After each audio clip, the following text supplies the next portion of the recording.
You understand new ideas and concepts by relating them to something you already know. It's important that you try getting a bigger picture of what you're expected to learn. How do you do that? You can use skimming and scanning techniques, or you can make a mind, a content, or a concept map of how big ideas relate to details and how those details relate to each other. That actually speeds your learning. It's very, very important that you master new vocabulary.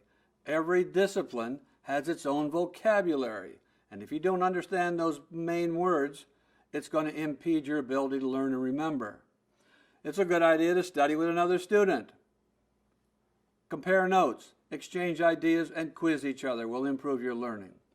Ask questions of a professor or your instructor or other students when there's an unclear idea or concept.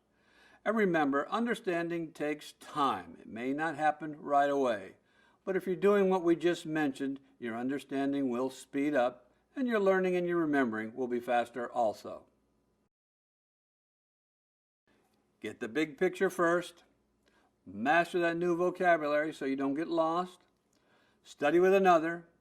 Ask questions when you don't understand something. And give understanding time. It happens gradually.